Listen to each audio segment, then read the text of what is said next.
to you live, all the way live from Black Pearl Studios, where we talk about Indiana politics from the left side of things. I am going to start off on a very, very, very happy note today. Congratulations to our newest Supreme Court Justice, Justice Ketanji Brown Jackson.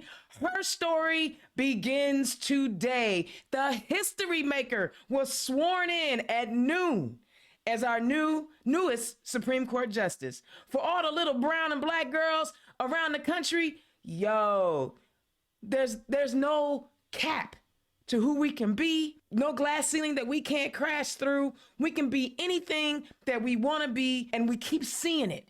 I am so excited. There's nobody can steal my joy about having a sister on the Supreme Court. And for all of y'all who kept saying, why does it have to be a black person? Why can't it be the best person? Because when you say that to me, all I hear is, you mean to tell me all those other white men who were on the Supreme Court Justice were the absolute best? No. You're not going to make me believe that. There are so many more qualified black women and black men around the country who have never even had the opportunity. And this is what it's about. It's about giving people an opportunity. We still have a ways to go. We have not reached any promised land. There's not total equality. Systemic racism is still real. Sexism is still real. But at least we're moving in the right direction. And I am extremely, extremely happy and excited for our new justice. The joy is in my heart, and y'all can't take it. Y'all can't take it. But I got to tell y'all know, July 1st, all them new bills that they voted on and the governor signed into law go into effect July 1st. So what I wanted to do today is just kind of run down a few of them, not all of them, but just some to kind of get you thinking about what was actually passed in the State House. Some of them are good, some of them are sus, but we'll get there. I find this one funny because I feel like it came out of the pandemic in a hilarious way. The owner of a lion, tiger, leopard, snow leopard, jaguar, mountain lion, or bear must prevent all direct physical contact between animal and a member of the general public, no matter the age of the animal. Violations are subject to a $1,000 fine for each person who comes into contact with the animal. That was House Enroll Act 1248. Man, y'all remember we was on lockdown and Tiger King or whatever that show was had the nation? I believe that's where that bill came from. But that one, because that one's hilarious. All right. Counties, cities, or towns can designate agricultural zones as economic revitalization areas on the same basis as outdated business districts or distressed residential neighborhoods. New farm equipment or new agriculture improvements located in an ERA are eligible for a property tax abatement for up to 5 years. The exemption does not apply to farmland. So this is kind of good. This is an opportunity, but please understand, they're making way for a new crop in Indiana. Y'all know cannabis is going to be legal soon. Don't trip. Don't trip. They're just getting all their ducks in a row. The Indiana Department of Health is authorized to establish and promote a bone marrow donor recruitment program to find eligible Hoosiers willing to donate bone marrow to individuals fighting leukemia, lymphoma, and other blood cell conditions. This is Senate Enrolled Act 398. An adult relative caring for a child after the child has been removed from a dangerous home situation is entitled to directly participate in court hearings concerning services needed by the child or terminating the parent-child relationship.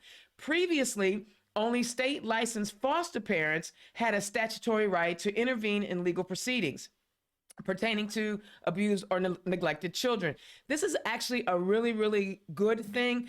Say, grandmother or auntie or uncle has stepped in to care for these children, their family members, they may not be licensed foster care parents. This is really good. It keeps the kid with their family. That gives an opportunity to know who they are. And it helps that family out to make those really good decisions. I like this bill. A catalytic converter is redefined as a major component part of a motor vehicle, and only licensed automobile salvage recyclers are permitted to buy or sell used catalytic converters. Automobile salvage recyclers also must keep the same record for the catalytic converter as valuable metal dealers, and cash payouts for detached catalytic converters are capped at $25 per transaction per day. Senate Act 293. I'm kind of glad this one's coming to fruition. I know people who have had their catalytic converters stolen. I mean, my goodness, crime is real, and I would like to not have to go buy a new catalytic converter. So this one is actually, again, a really good bill. The penalty for fraudulently casting more than one ballot in the same election is set at up to 2.5 years in prison and a fine of up to $10,000 cash. The penalty does not apply to individuals casting a valid replacement ballot as permitted by law. This is Senate Enrolled Act 328. Listen, y'all, this is just a voter suppression bill trying to scare people. Most people don't go vote twice, except for Republicans. They always get caught voting twice. Democrats don't. Individuals charged with crime who either are acquitted following a trial or the charges are dismissed will have their court records automatically expunged within 60 days of disposition, unless the county prosecutor requests a 1-year expungement delay. Any non-prosecution of criminal charges within 180 days following an arrest must be expunged immediately. Another good bill. You know what? Have you been arrested on job applications and then they leave that stuff there and people go looking in your records? I love this. I love this bill. This one I ain't so happy about. A new crime of coerced abortion punishes anyone who knowingly or intentionally coerces a pregnant woman to have an abortion with up to 2.5 years in prison. The state law already required the voluntary and informed consent of the pregnant woman prior to obtaining an abortion. This is House Enrolled Act 1217. Let me tell you why this bill is horrendous. Say you're a mother or a parent of a 13-year-old girl or a 14-year-old girl who had either, well, first of all, if she's that age, she can't have consensual sex. So let's just be clear. But she has sex, be it forced or whatever, and now she's pregnant. If a parent suggests to that 12, 13, 14-year-old child that they ought to terminate the pregnancy, that is now a crime. There were no carve-outs for exceptions or anything. This is a horrible bill. This is a horrendous bill, and it actually eliminates parental rights over a minor if that minor is pregnant. Now, obviously, the child has the choice of having the baby or not, right? But if a parent is saying, yo, you're not ready, and maybe we ought not do this, just having that conversation turns a parent into a criminal. I hate that bill. All right, another bill that I do not like and I despise. Adults aged 18 and up legally entitled to possess a handgun are not obligated to obtain a state permit to carry a handgun in public. Indiana carry permits remain available for out-of-state reciprocity purposes. Handguns continue to be prohibited in schools, courthouses, and any residence or business that chooses to bar handguns. This, my friend, is an awful, awful bill. That means any old whoever can be out there carrying a gun. And what could possibly go wrong? I don't know. Mass shootings every other week? I don't know. But what really makes me nervous about this bill, we know how some law enforcement people are particularly afraid of brown and black folks. Oh my God, he had a gun. I shot him and I killed him. This is not good for our community. Listen, y'all, take care of yourselves. I'm not saying all law enforcement, don't give me that crap. But what I am saying is that we know that black and brown people are shot disproportionately to our white brothers and sisters. And the deaths of those people can be terrible. They already happy trigger finger anyway. This is a really, really bad bill. I pray for Hoosiers. I'm going to send some positive mojo out to all 92 counties because this is a bad, bad bill. Okay, so this is something interesting, and I hope something positive comes out of it. A 13-member House task force is directed to study issues relating to housing and housing shortages in Indiana. The task force must submit recommendations for policy changes to the General Assembly and the governor no later than November 1st. We have a housing shortage, but not just a housing shortage, we have affordable housing shortage. So this is a good step in the right direction. The in-state rate for telephone calls placed by inmates at Indiana Department of Corrections facilities drops to 12 cents per minute from 24 cents per minute. County jail telephone rates are capped at 21 cents per minute statewide, instead of ranging from 22 cents per minute to $4.70 per minute. That was just highway robbery, and that was all the way wrong. I'm glad that they did this, but can we keep some people out of jail? Can we just do that? Pregnant individuals whose family incomes are less than 208% of the federal poverty level are entitled to receive low or no cost health coverage through the Indiana Medicaid for the duration of their pregnancy and up to 12 months after giving birth. Okay, so there's some help for some of our low wage earners who happen to get pregnant. They can get some health care. Restraints used on a prison inmate in her second or third trimester of pregnancy need to be the least restrictive restraints necessary. A pregnant inmate must be unrestrained while in labor, delivering a baby, and during the immediate post-delivery period unless she is an immediate danger to herself or others. I don't even understand why you had to restrain women giving birth, because from what I understand, you ain't really thinking about nothing but pushing that baby out. What they gonna do? I'm delivering a baby and I'm gonna assault an officer at the same time. Mothers, tell me if that's a thing that y'all were thinking about, assaulting somebody while you were delivering. Another bill that I despise: school boards must allow any person physically present at a school board meeting to address the board if the person is interested in doing so in accordance with the board's public comment rules, including any time limits. Boards still can take reasonable steps to maintain order in a meeting. See, I don't like this bill because it's not applicable to the State House, right? Because they don't have to actually listen to public comment if they don't want to. But they're going to make school boards, because see, school board members don't actually get paid. Our State House and our senators, they actually get paid. That's why I don't like it. And I don't understand why people got to be verbally abused on school boards. All right, I'm almost done, I promise.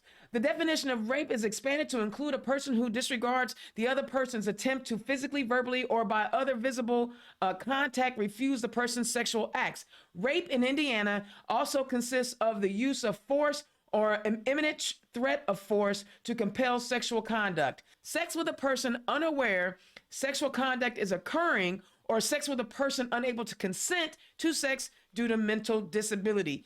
Listen, y'all, I like this bill, and they can even take it a step further, but we're going to talk about that another day. Utilities are dropping down 1.4% charge, and the state income tax rate drops from 3.23% down to 3.15%. All right, that's it. I'm not going to run through anymore. There's so many that are out there.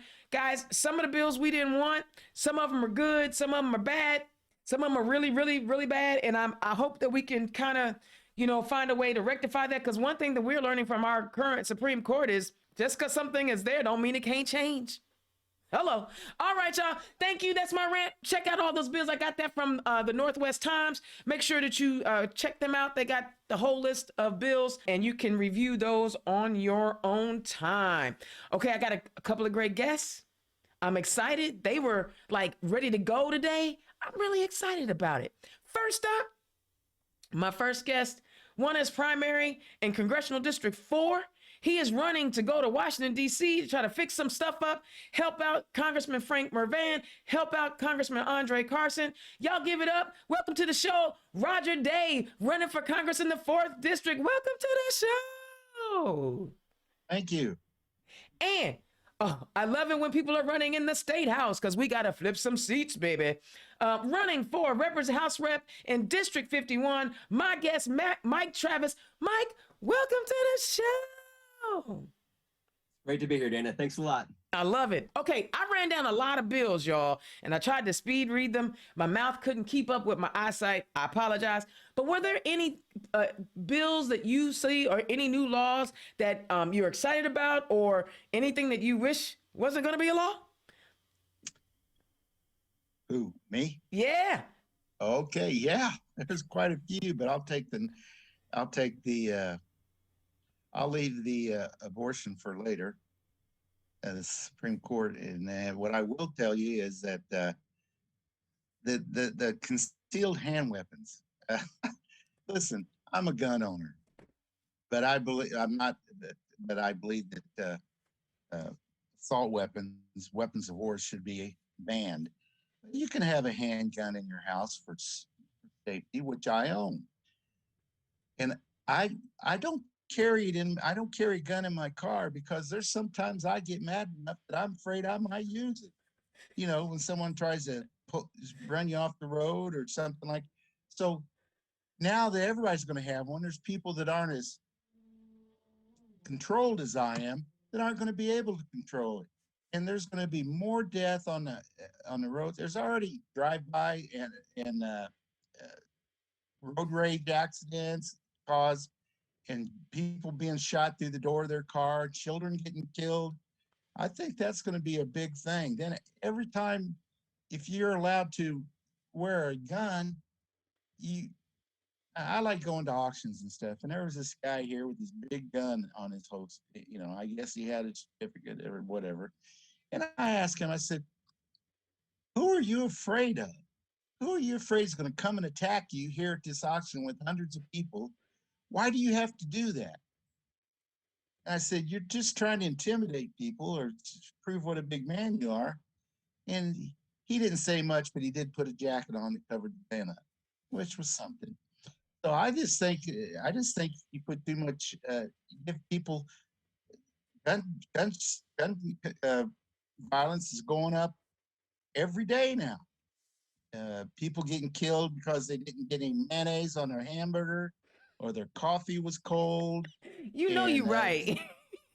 Yeah, these people that work and do these jobs are getting killed for a $7 an hour job, and it's just going to get worse.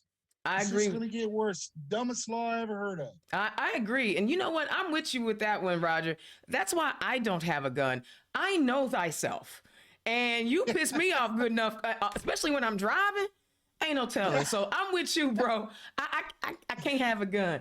Mike, was there a bill that, you either liked or didn't like? Yeah, for sure. I mean, I do like that they passed the affordable housing bill. That is definitely a bonus. As I've been walking around and knocking on doors and hearing people up here in Angola, Subang County, LaGrange County, up here in the far corner of the state, right? I hear that all the time. Whether it be young people, old people, doesn't matter. It is a huge problem that needs to be dealt with, and I think even more so. I think that's a good first step, but that's what I want to see more of.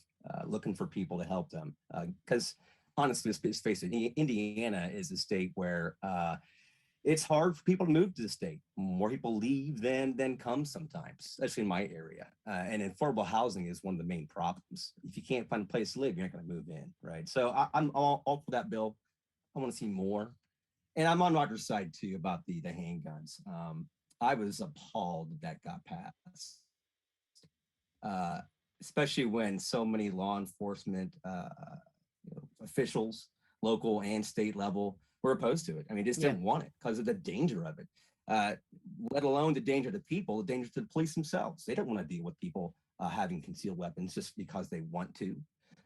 People need to have a license for that kind of thing. I fully feel that way. If you need a license to drive, you need a license to own a gun, and definitely to have a concealed weapon. I mean, it's common sense. And most Hoosiers they want it to be that way. The polls I've seen, the data I've seen, the majority of Hoosiers didn't want that bill passed, but it passed anyway. I feel I don't want to speculate why, but my guess is it was a nice red meat issue for them to latch onto and try to get votes later down the road for Republicans. I know, right? And think about this, y'all. A doctor, in order to wield tools to save a life, has to have a license.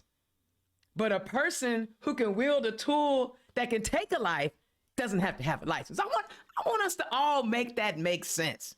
It won't. It won't. We're in trouble in Indiana. We're going in the wrong direction. And you're right. You know, we have a hard time keeping people in Indiana, attracting people to Indiana. And this ain't going to help none.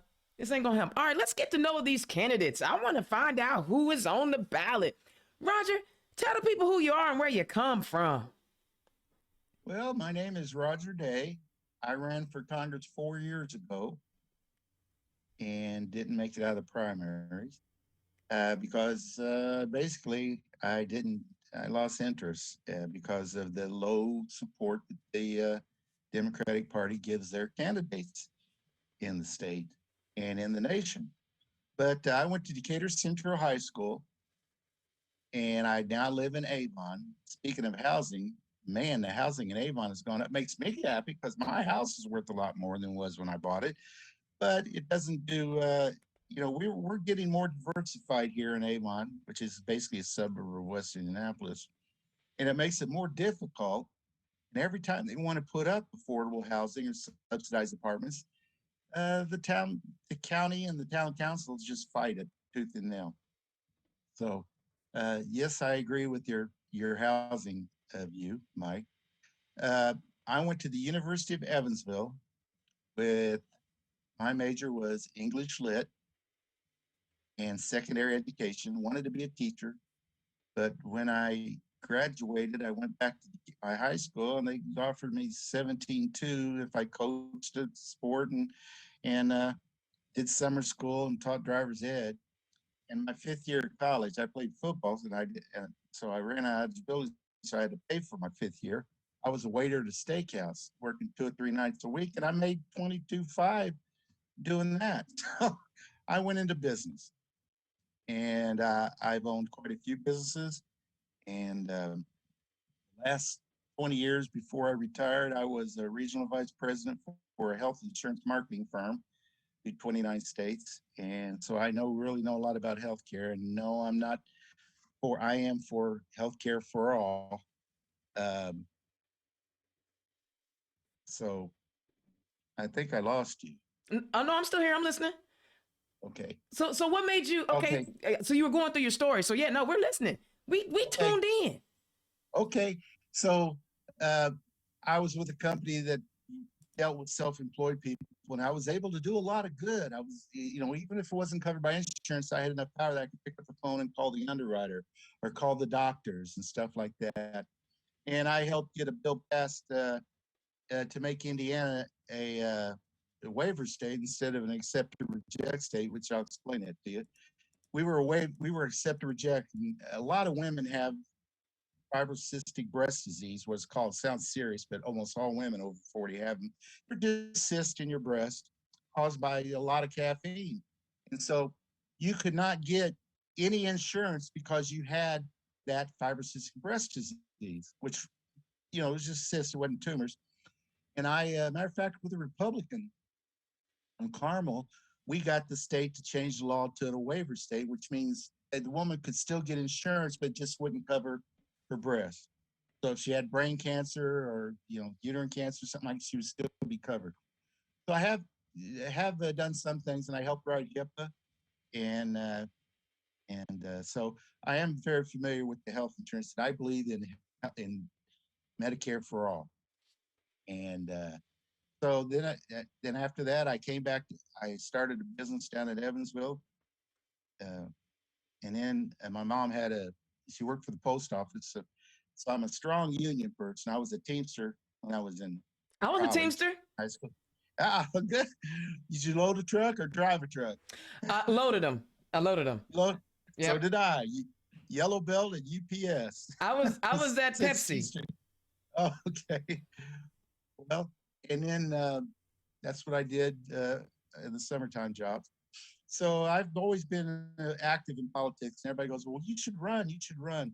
I used to own a restaurant on the west side, 38th and Lafayette Road, called One Eye Jack's in the 80s and late 80s and early 90s.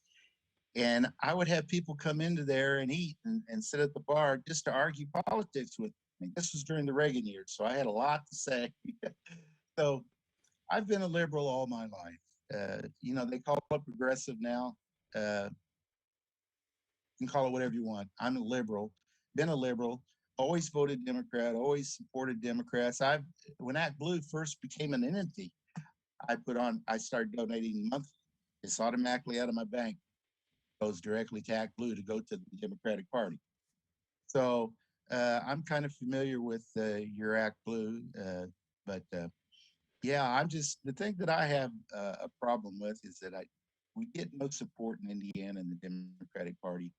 And it starts at the top. It starts with the leadership. So maybe the Democratic Party needs to look for a different leader to run this state. Like I said, I visited every county chair the last time I ran, and it was pretty sad. Well, I'm gonna push back just a little bit on your party because I'm a party girl. I'm gonna push back just a little bit. One thing about the party is that you're in Indianapolis too. It's a different thing. Party in Indianapolis, Marion yeah, County, but I was at the state party. Remember, I was the deputy chair of engagement for the state party. I physically went to like 50 counties and did the work. What I would say, and I understand your frustration because I've heard it a gazillion times. One thing we want to remember is that the party is full of volunteers. You have one person that who's on the central committee that is getting paid, which is our new leadership. We just got new leadership, and then the staff. But pretty much everybody else in the party are volunteers. And so when I hear people say that they wish the party would do more, that means you want your neighbor to do more. You want people at the county level to do more. And that's where it has to happen because we are all volunteers in the party. I'm not discounting your frustration because I've heard it before, but we all must understand we are in the party. And we make the party what we want to make it. Yes, we all want to make changes, and yes, we all want it to be better. But if you're not engaged in it, or if people are not engaged in the party function, it's not going to get better. So that being said, I just want to throw that out there. So now you decided to run a couple of years ago, and it didn't work out for you in the primary. But why did you believe in real change? Is that one of the reasons why you decided to come back again this year and give it a go? Because, it needs that? I'm going to tell you why I decided to run, because I was disheartened and I said, I'm done with it. And what you say is true. It's different when you go county to county in the rural areas. I'm in the 4th district. I'm mostly rural areas. You cannot win elections without getting your voice out and getting your message out. It's hard to do with $0 and zero help from the national or the state. But let's forget that. But I'm running now because for the first time, I'm 66 years old. I've been interested in politics my whole life. And I read 5 newspapers a day. I watch Rachel Maddow. I've watched 2 or 3 different stations. I used to listen to Rush Limbaugh all the time, every day, just to find out, know thy enemy. You know what I mean? And I am, for the first time in my life, I have a 4-year-old granddaughter. I am afraid for her future and my country's future because I wasn't around during World War II, but I sure studied it a lot. And I can see the starting signs of fascism in our government. And I'm afraid for the first time, this may be taking. Yeah, and that's a solid enough reason to definitely get involved. Okay, Mike, tell the people who you are and where you come from. Can do, Dana. I'm Mike Travis. I live up here in Angola, like I said, up northeast part of the state. But I'm from Lafayette originally. I'm a little town called Mulberry. Town kind of feel. And I went to Purdue University, got my degree in 2000. I teach middle school social studies. I've been doing that for 22 years now and love every part of it. I love teaching. I love all the parts of seeing kids understand what's going on. I'm married, got 2 kids, great kids, Miles and Sylvia. They're 11 and 6. And my wife is also a teacher, Becky. She actually teaches at the same school I do. I'm very fortunate in that way. What else about me? I'm a musician. I play bass guitar. I'm a local guy. I'm kind of pro-am. I don't really get a lot of gigs these days. I'm getting too old for it. I can't stay up till 4 a.m. at a bar gig anymore. But I enjoy music a lot, and I'm really into the arts in general. And I'm also into games. I'm a gamer. I better be computer games, board games, card games, whatever you name it, I'll play it. In fact, I'm coming down to Indianapolis here soon to go to Gen Con. I'm looking forward to that. I do that every year. Um, and beyond that, yeah, I'm a Democrat. I definitely am. I entered the race this year. I've been as a teacher. I've been part of ISTA, the Teachers Union, and I've been very involved in the political aspect of that forever because, as you well know, teaching is a political activity. It really is for public service, the state. When it comes down to it, and so I know the importance. I have known it for a long time. Lobbying, talking to your legislators, and getting involved in the process. And so I've the whole time been very interested in politics. I teach government for goodness sakes. But recently, this last time around, I decided to get more involved with the Democrat Party. See, this is what happens when because I understand what Roger's saying. It is hard to be a Democrat in India sometimes. It really, really is. What's that?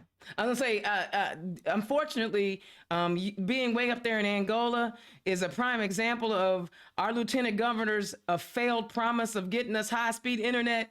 Unfortunately, you kind of cutting in and out up there. So, am I cutting in and out? Yeah, I apologize. No, it's not your fault, bro. It's not. Slower. But go ahead, keep talking to us. Yeah. Okay. So, where was I? Oh, yeah.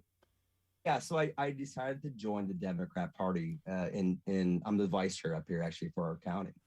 And in doing that, I got actually I felt a lot better about Democrats because of our new state chair, Mike Schmer. I really I feel that things are different at this time around. They really, really are. And I wanted to join the fight. And then came the last session, and they tried to pass that House Bill 1134. Mm-hmm. Trying to state that we can't teach the truth. We have to be at the will of whoever.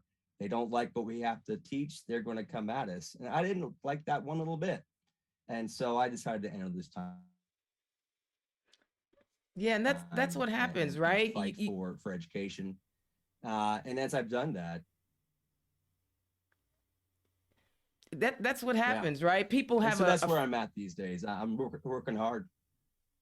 Yeah, and that's what happens. Like people get a flashpoint where there's an issue or a cause that gets them engaged. And 1134 was horrible. I talked about 1134 all through the primary season because I just couldn't believe the extra that they were trying to put on these teachers. They were literally trying to criminalize teaching history. Oh my God, little Blake is going to be, he's going to feel uncomfortable. I do not want you to make my child uncomfortable.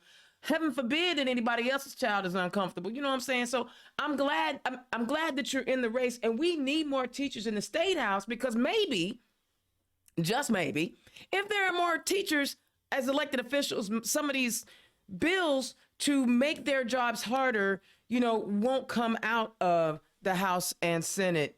By the way, guys, if you see me fanning, I ain't gonna lie, my hormones are kicking in, and every now and then I will just burst into flames. This is a new thing for me, so please forgive me in advance. But if you like what these candidates are talking about, I have included their donate link on our Facebook Live, so donate to their campaigns if you like what they're talking about.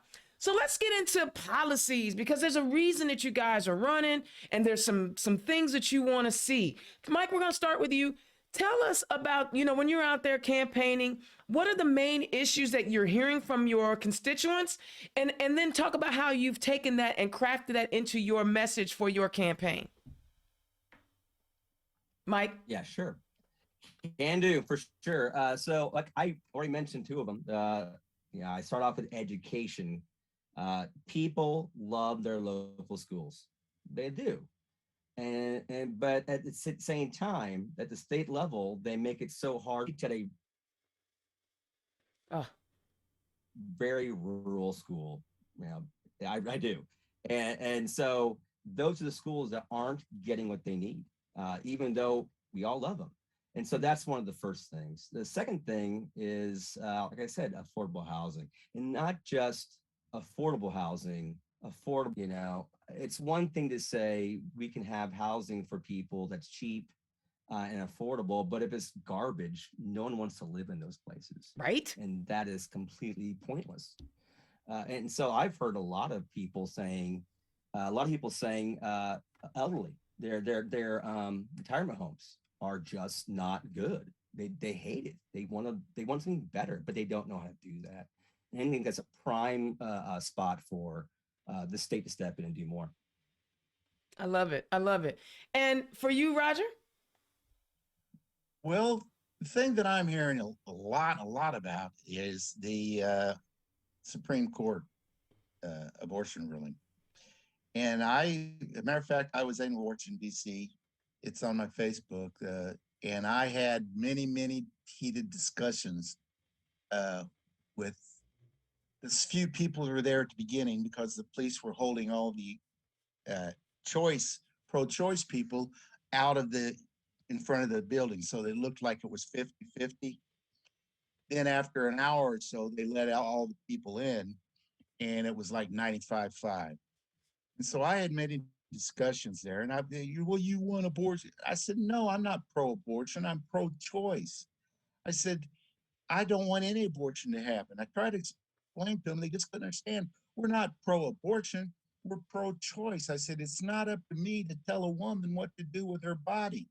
I would like him to carry the baby to term and put the baby up for adoption, but that's my opinion. That's my life values and my life experience. I can't tell the poor woman that needs an abortion, or the 12 or 13 or 16 or 20-year-old woman that wants to go on and become a judge on the Supreme Court, whether or not, and she thinks she can't do it with a baby at 16, or become a doctor or a nurse. They may not be able to do it with a baby. Right. They don't see that. They don't see that point. And they don't. And then we got in discussion, well, it's the baby in conception. And I said, well, science says it isn't. And I would like it to be, and I have a plan that a woman, no matter what her situation is, she's going to know within 6 months of that pregnancy, 26, 25, 26 weeks, whatever, if she's going to keep that baby or not. Now, if she has an ectopic pregnancy or something like that, or, later on, the last 3 months, she should get an abortion, no doubt about it. But then if she doesn't want to have an abortion and she can't make up her mind, then after the baby's viable outside the womb, then she should have to carry to term. And it would be an agreement on both sides.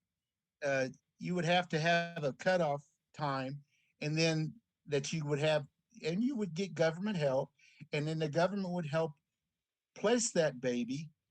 Why are we getting babies from Russia and Ukraine and Poland and stuff? There's plenty of people who want to have babies here. The government could take that baby, set that baby up with an adoption, and she could still not have that baby. She wouldn't have to make the choice in the last 3 months of a pregnancy. That would be that could solve this problem, but each side would have to give. The pro-choice side would say, okay, we're going to take away their choice when the baby becomes viable outside the womb, or she can have the baby removed and given away. But in the first 6 months, you get an abortion, or the 26 weeks, you get an abortion because you want to. That's the choice. That's the woman's choice between her and her doctor. I'm not supposed to be able to tell. I wouldn't dare to tell someone what to do with their body. I wouldn't dare to tell even another man. I wouldn't say, well, you should get fixed. You should get I can't think Well, of I a mean, I word get for what it you're now. saying. Like, I mean, Vasectomy, because the same vasectomy. people, I get what you're saying, because the same people that want to tell women what to do with their bodies were all up in arms about having to wear a mask in public during a pandemic. That's the hypocrisy of it all, right? They're So what always other issues looking for a what other problem. issues are you working on and you're campaigning on? Well, I believe that it's BS that someone says they want an AK-47 to go deer hunt. First of all, I know enough about hunting. My brother-in-law's a hunting nut. You don't shoot a deer with an AK-47 high-powered caliber bullet because it just chews up the meat and rips the organs out and ruins the meat. So that's bullcrap. It's been bullcrap. Do you want to know something? When I ran 4 years ago, I was up in, I think it was Logansport, and we had a meeting. And I said, is there any, and it was all just Democrats. I said, does anybody here own an AK-47? And everybody raised their hand. What are you supposed to do? I mean, What? they're going to be out there. And you know what? The people, the really smart people that want to own these guns had better figure out a way to control the people that are using them for mass murders, because it's going to eventually, people are going to eventually get fed up and ban all guns and ban all weapons Well, of I, war. I don't know if that's ever going to happen because people love their guns so much around here. They love guns more than they love anything else.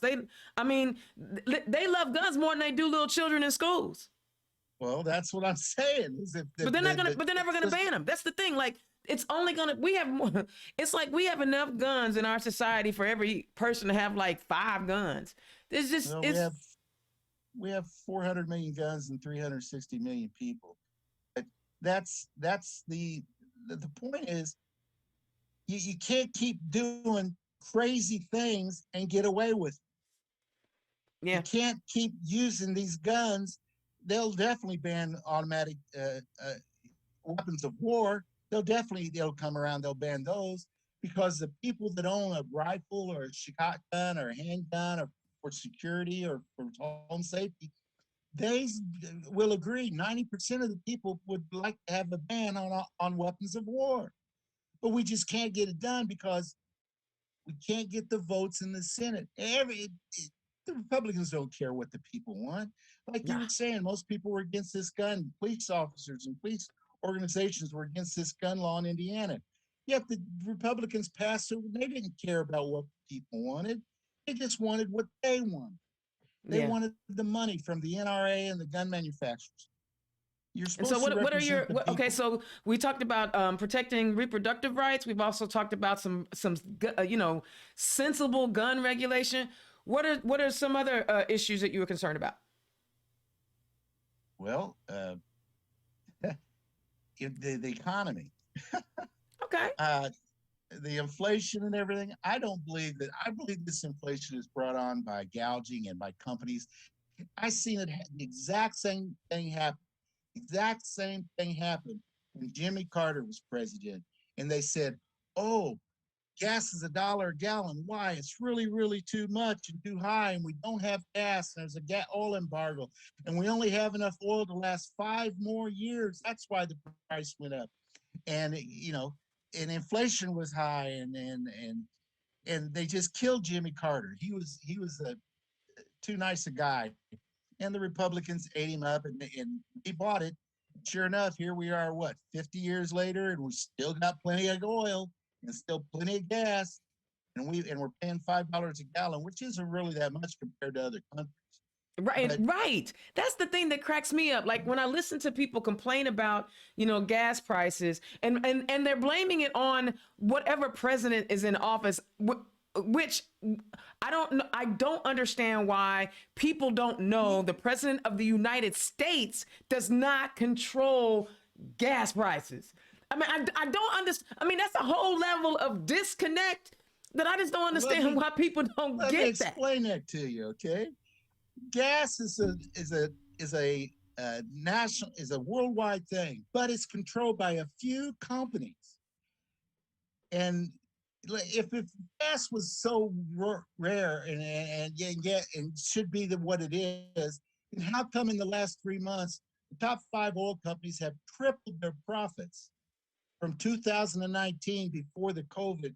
They've tripled their profits. So and we've got plenty of gas coming in. I read every day where uh, gas is down to $101 a barrel, or gas is going up, and when it goes up at the pump, and when oil goes up, in Saudi Arabia, man, gas goes up at the pump that day.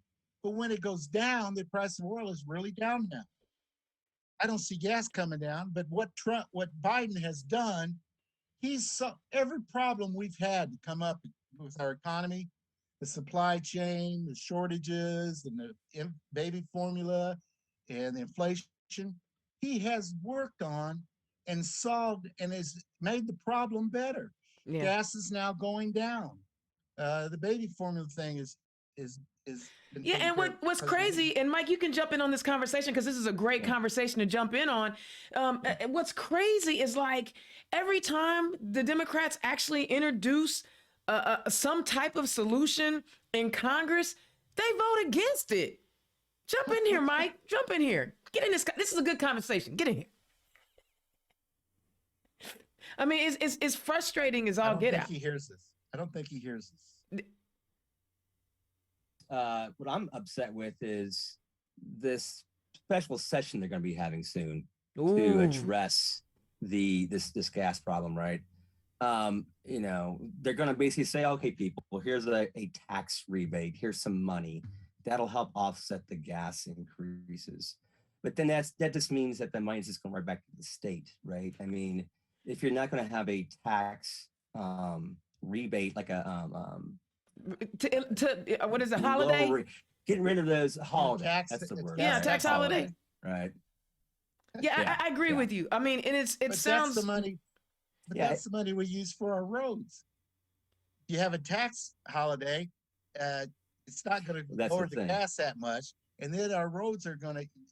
But then again, if we use the infrastructure money, which Biden got us, without a single Republican vote, we still can fix our roads. Well, absolutely. Not to mention, we have a reserve.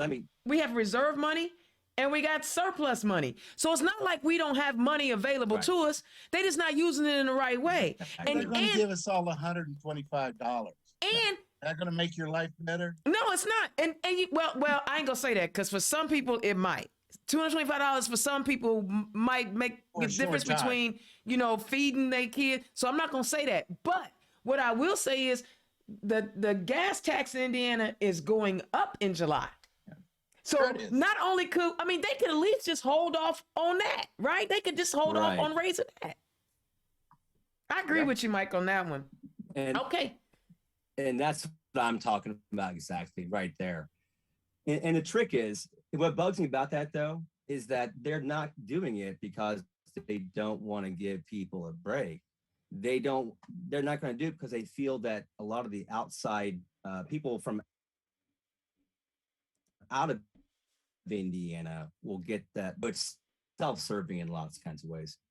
I mean, it's all self-serving and it's performative. It's not really helping Hoosiers. I mean, honestly, you know that they're going to take this special session to write some crazy draconian, anti-abortion, Handmaid's Tale BS bill to tell women that they are second-class citizens. We're going to give you $225, but if you happen to have an unwanted pregnancy, I hope that $225 lasts you a while, right? Because they're not going to.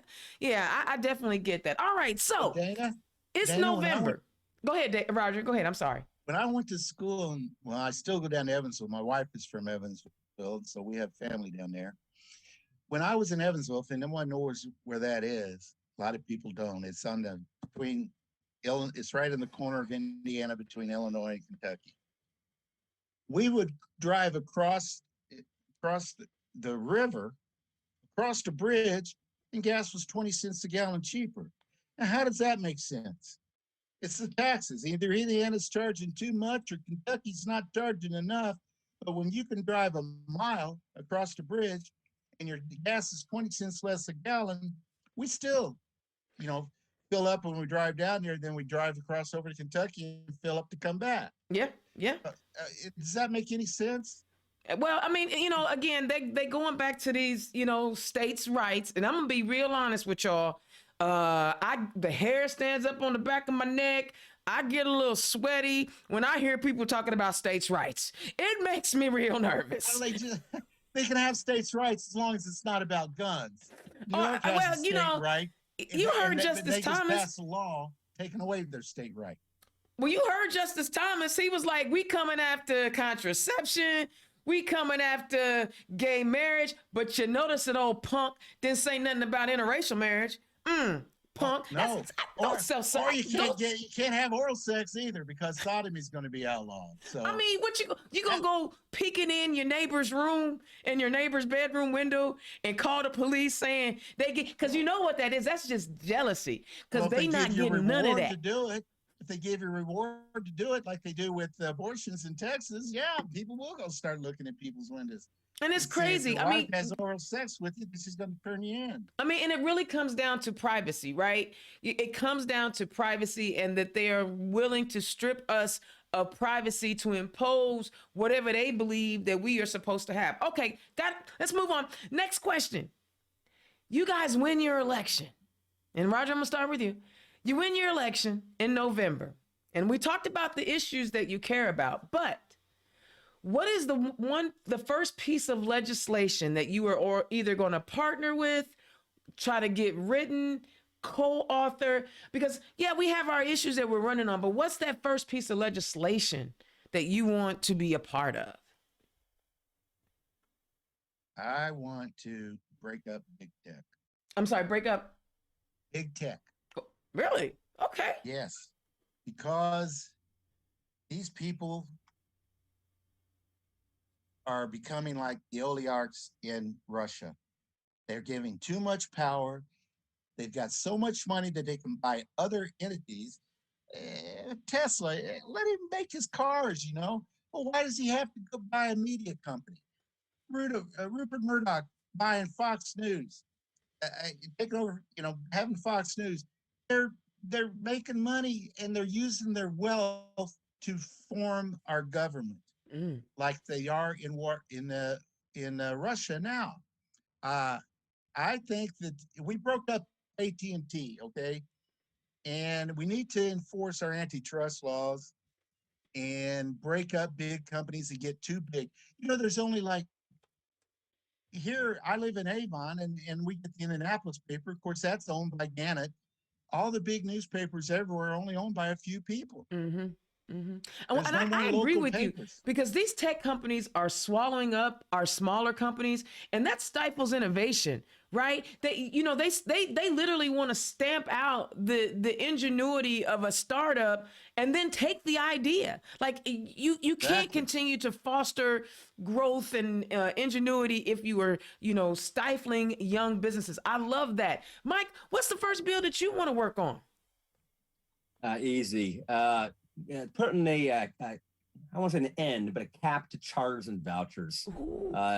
Billions and billions have been wasted in Indiana on an experiment that's failed. It really has. I mean, don't get me wrong, there are good charters out there. I get it, but they're few and far between. Most of them are just scams or schemes, and it's hurting our local public schools in a real way. It's not some kind of like, oh, we just want our money. No, there are services and programs and schools closing all across the state, and it's getting worse. And they just keep giving more and more money to charters and vouchers with no sort of regulation at all. So that's where I would start for sure.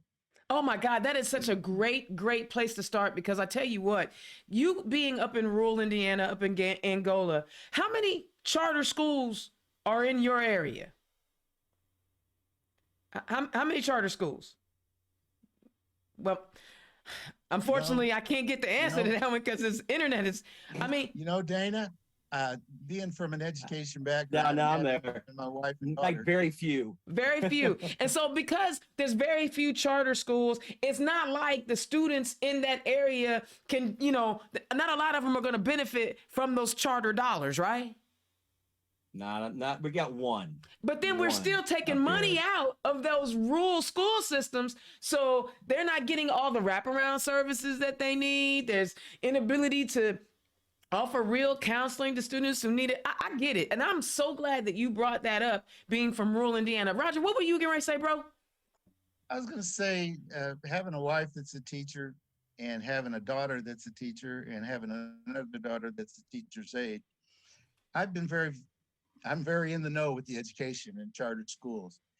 You know, charter schools there's certain things that the government should do that the money-making profiteers should stay out of. One is healthcare, not so. One is education. We've had publicly funded education since the dawn of America. It's free, you go to it. And now when we go to charter schools, we're taking money from should go to the public schools and going to charter schools. And no charter schools, even the nonprofit charter schools, are all made for profit. Mm-hmm. Why would you want to put a profit leverage on the education of your children? Therefore, I can make more profit. And even the nonprofit charter schools, the people that run it get millions of dollars in salary, and that doesn't count. Yeah. So if you take the children, why would you put your child into a school situation where, gee, if I don't hire good teachers and can hire cheaper teachers, I got to do that because I got to make a profit for me. And why would you want your child to be in that teacher school? Why would you want your child to have schools that doesn't have the resources or the social events? I loved high school and college, but most of the time I loved it is because of the socialism, the football, the dancing, the plays, the music, the bands. You don't get those in charter schools. Nope. And if you did, wouldn't it be better to make a profit if you didn't do a good enough job and you went the cheaper way? So it's just, but the people still do it. Yeah. Yeah. And the vouchers go to poor people because their schools are failing. Well, if they would be involved, the parents would become more involved, and the public schools wouldn't be failing. And they're only failing in the poor people, the economic poor areas of the country. Rural areas, they have no problem. They have no problem with poor public schools. So I agree. I agree. That's why they're not in the rural areas. I agree. I mean, you're not wrong, but what it really is that we know that a significant portion of our budget, our state budget, goes to education, and all they're trying to do is siphon that money out. And again, it's not going in suburban Indiana either. Right? Suburban counties don't have that issue. So all they're doing is really hurting urban areas, predominantly minority areas, and traditionally underserved communities. You are absolutely right. All right, y'all. Guess what? The show is almost over. Oh, wow. I have so much more to say. I know. I can tell. To be honest. Hey, but first up, though, Roger, tell the people where they can find you so they can, volunteer, donate. Well, you can donate at Act Blue, and I'm on Twitter at NewDay23. I'm on, my email is Roger Day for Congress Roger Day at Congress.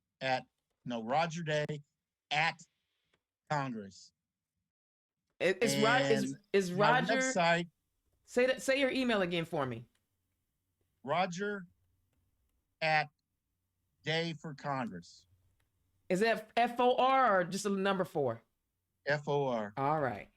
I'm gonna put it in the chat. Then my webpage is dayforcongress.org.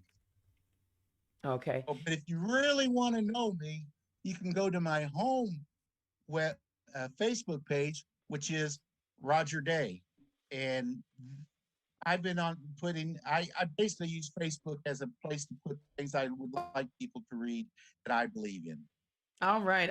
Do you have any events coming up? We don't have a lot of events, no. Okay. Not yet. All right. Well, let us know when you're having some fundraisers so we can get that out for people.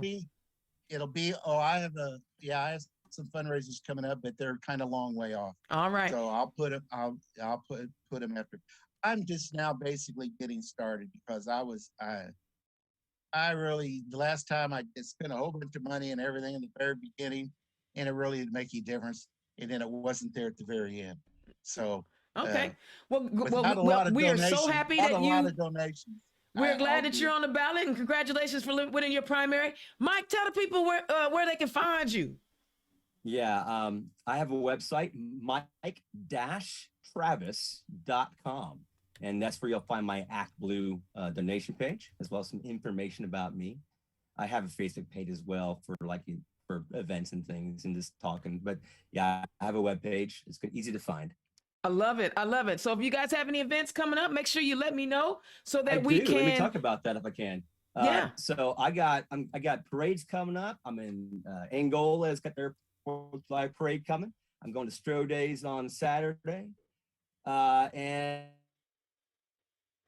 I'm gonna talk to the lieutenant. I am busy vendor. I love it. I love it. And we're gonna talk to the lieutenant governor because Angola needs some high-speed internet. Yeah. I'm really upset about that because I wanted to hear more from you. Man. All right, y'all. Thank y'all so much for joining. Hey guys, check this out. We're in the last days of Pride. It was a good Pride month for me. Again, I was born this month, so June is always good for me. But it's not always good for our trans community. You may not know a person is trans, or you may not know a trans person. Yes, I said it both ways, but it does not matter. Our trans community is as valuable as any other community. And the way that our legislators and adults across the country are targeting trans kids, I have a problem with that. So I need us all to be better as we think about and talk about how we take care of our community as a whole. But I hope everyone has been I know what I wanted to mention. And for the simple humans up in South Bend who go by the slogan of Michiana Proud Boys, you ain't hard. You ain't hard going into a library to intimidate people. And you don't get to tell other people what they can send their kids to. If you don't want your kids to go to Rainbow Story Time, don't take your kid to Rainbow Story Time. But I don't understand people that feel like, oh, you shouldn't do a thing, so I'm gonna stop you. That's not how this works.